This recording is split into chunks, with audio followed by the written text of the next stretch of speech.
Bollywood queen Kangana Ranaut పేరు వినిపిస్తే చాలు అక్కడే కాంట్రవర్సీలు కూడా వినిపిస్తూ ఉంటాయి. నార్త్లో ఈ బ్యూటీ పేరు వినబడితే చాలు ఏదో ఒక వివాదం గురించి గుర్తు చేసుకుంటుంటారు. కంగనా నిర్మోహమాటంగా ఉన్నది ఉన్నట్టుగా చెప్పడంతో ఆమెకు శత్రువులు ఎక్కువయ్యారని నెట్టింట చర్చ జోరుగా సాగుతుంది. సెలబ్రిటీలపైన కాకుండా పొలిటీషియన్స్ పై కూడా కంగనా ఘాటైన వ్యాఖ్యలు చేస్తూ చాలాసార్లు వార్తల్లో నిలిచారు. తాజాగా కంగనా రనౌత్ ఎమర్జెన్సీ అనే మూవీ చేస్తుంది. ఆ మూవీ పైన ఇప్పుడు సమస్య స్టార్ట్ అయింది.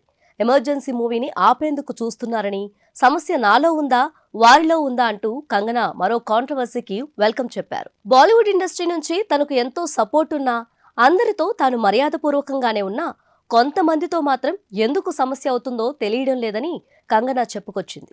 బాలీవుడ్ హీరోలు సల్మాన్, షారూక్, అమీర్లతో మూవీ చేస్తే అందులో హీరోయిన్ కు స్కోప్ ఉండదని చెబుతూ మొన్నటి వరకు కంగనా ఫైర్ అవుతూ వచ్చింది. ఇప్పుడు బాలీవుడ్ ఇండస్ట్రీలో పీఆర్ల రాజ్యం నడుస్తుందని, ఎవరిలోనైనా టాలెంట్ కనిపిస్తే వారిని తొక్కేయడానికి చూస్తారని కంగనా మరో వివాదానికి తెరలేపింది.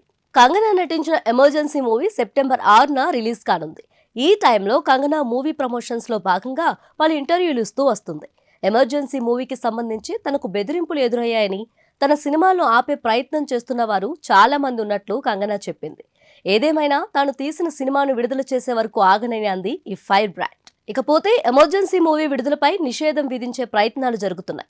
మాజీ ఐపీఎస్ అధికారి తేజ్దీప్ కౌర్ మీనన్ నేతృత్వంలోని తెలంగాణ సిక్కు సొసైటీ ప్రతినిధి బృందం సచివాలయంలో ప్రభుత్వ సలహాదారు మహ్మద్ అలీ షబ్బీర్ని కలిసింది. ఎమర్జెన్సీ స్క్రీనింగ్ పై నిషేధం విధించాలని కోరింది. సిక్కు సమాజాన్ని కించపరిచే విధంగా సినిమాలో ఉందని 18 మంది సభ్యులు ఆందోళన వ్యక్తం చేశారు. తమ రిప్రజెంటేషన్ను షబ్బీర్కు అందించారు.